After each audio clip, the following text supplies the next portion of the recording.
our assignment.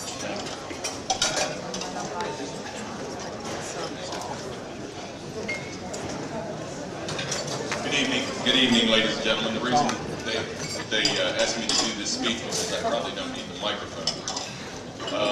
But I'll use it for a while. I kind of got a little bit of a tickle in the throat tonight, you would figure, since I'm going to speak. But I'd like to add my welcome to everybody. It's a fine-looking group. I'm glad to have everybody here. Coaches, thank you for the wonderful season. Thank you for coming tonight. Wives, thank you for allowing your husbands to teach our children about the game of football. This is a little bit lengthy. I tried to make it shorter, but when you have a 14-game season, you know, you get some extra games and there's some things you need to talk about.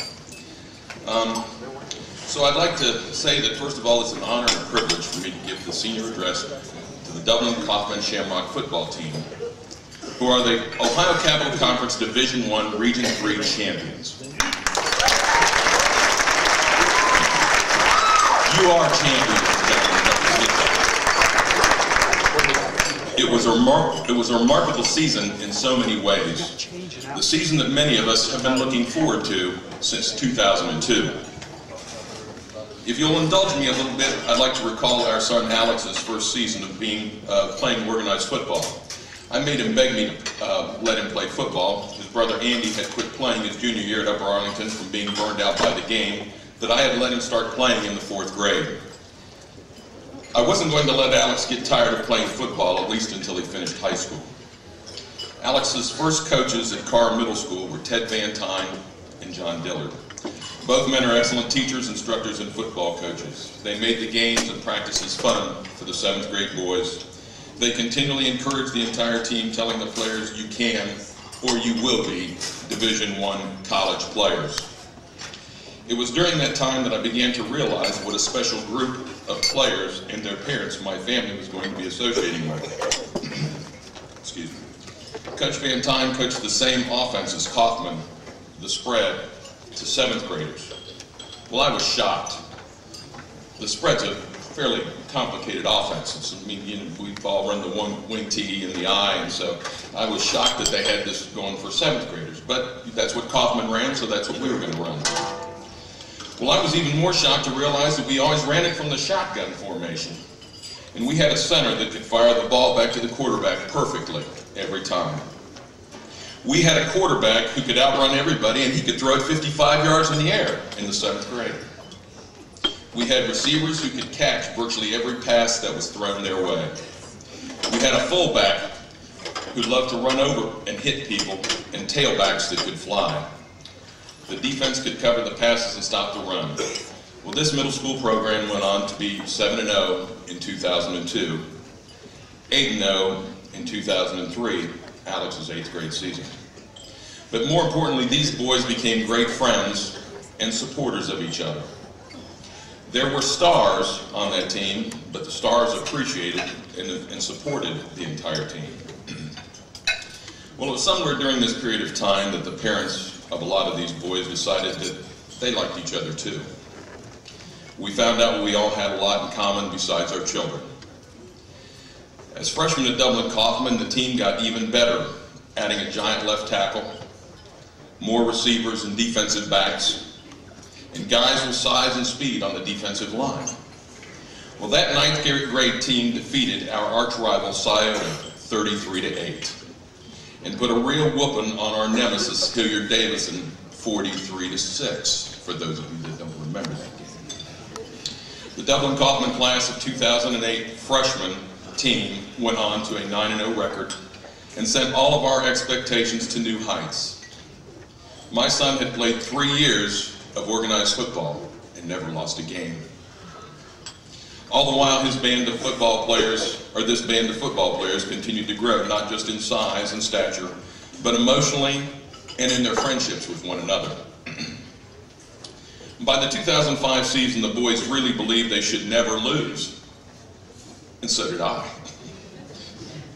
We had a big, strong-arm quarterback move into the school district with great breeding and credentials.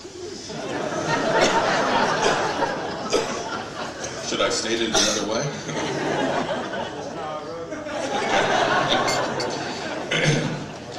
And that middle school quarterback became one of a number of playmakers. Well, our team of sophomores didn't understand that varsity football at the Division I high school level was a lot more physical and a whole lot faster than what the game had been in their previous years. We even lost sometimes. And that taught this group of seniors not only how precious wins are, but also that hard work, perseverance, and diligence was required to become a consistent winner. They learned that through hard work, running, weight training, strenuous practices, trusting and helping your teammates, they all collectively could get better.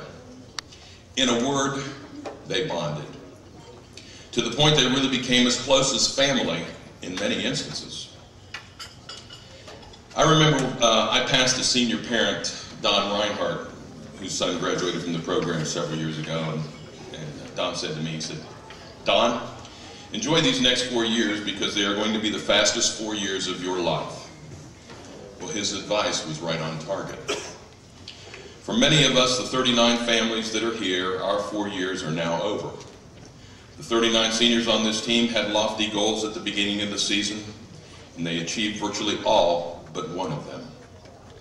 There can only be 11 guys on the field for each team per play. In the case of this team, 39 seniors and 60-some underclassmen, it allowed the coaches the luxury of having virtually no two-way players. Kaufman was the only team in Central Ohio to consistently play 11 guys on defense and 11 guys on offense. And the guys that didn't start worked out and lifted every day with the guys that did start, and the guys that came in off the bench or on the specialty teams made the guys that did start that much better. And all the while our kids became closer. And all this closeness, I believe, became contagious. Well, Judy and I have been blessed to have groups of your sons included, or your sons and underclassmen included, come to our home for extended periods of time. The lineman preseason lunch was at our house this summer, and the O'Briens, the Dones, and the Ottneys all had the best time feeding those guys and hanging out with your children for an afternoon. I would like to congratulate the parents for the job you have done raising your children. They are all motivated, very polite, remove their shoes upon entering, and almost always call us Mr. and Mrs. Ottney, although by now some of the O-line refers to me as Big Don or D-Lo. Right, Nikki? The point I'm trying to make here is that our boys have all become part of the family, the Dublin-Kaufman football family. So for all of us attending our last football banquet, I want to remind you that family members are always welcome at family events. This really doesn't have to end just because the 2007 season is over. Well, being the father of an offensive player, I thought, as most of the fathers in this room think, that the only team that could stop the Kaufman offense was the Kaufman offense. If we didn't have a penalty or a dropped ball or a turnover, no defense was capable of shutting down this offense. I still believe that today. But folks, I'm here to tell you that today, the defense wins championships. And this season, Dublin-Kaufman had a championship defense. I'd like to recall 3 plays that proved the quality of our defense. Think back to the Upper Arlington game. I think there were 16 seconds left on the clock. Just a little time remaining. UA was set up for a game-winning field goal. Number 2, Matt Ross, with strong individual effort, comes off the edge to block that last-minute field goal attempt to beat us. Kaufman goes on to victory in overtime. November 17th of this year, against the most explosive team we played all year, Hilliard Darby, number 94, Ross Doan, tips a pass to himself at the Darby 7-yard line for an interception, stealing the momentum, and he almost scores. His dad says he did. And finally, who in attendance will ever forget that number 1 Scott Stuckey made on the Darby receiver on 4th down and 5 to deny Darby a touchdown to tie the game up with just 3 minutes remaining. all from a guy that was a contract holdout before the preseason started. That's what kind of defense we had, folks. Well, whether it was a sack by the quarterback by number 58 when we really needed it, and we did, or it was one of those bone-jarring tackles by number 36 or 42, the Kaufman defense played fast and they played hard. No discussion of our defense could be quite complete without mentioning number 44, Steve Gardner, our defensive leader. He not only led the team in tackles, and I want to stop for just a minute about leading the team in tackles, because whoever did the stat sheet this year, thank you very much. I really appreciate it. I enjoyed reading the statistics. Stephen, the closest person you had was Mark Hogan with 85, and I think you had 187 tackles. You doubled the output of the next closest tackler. So you were our leader on defense.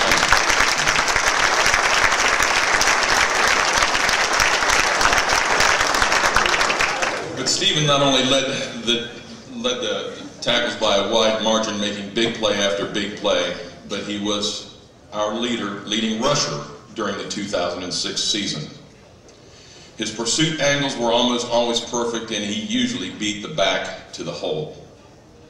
Darius Ashley can attest to that. His athletic ability has shown why he has multiple Division I scholarship offers, and I personally hope he becomes a Buckeye so I can watch him on Saturdays. So for the record, I would like to say to Austin Krofus, Connor Kennedy, Kevin Dorosky, Nick Friedman, Ross Doan, Mitch Taylor, Bobby Eggert, Marcus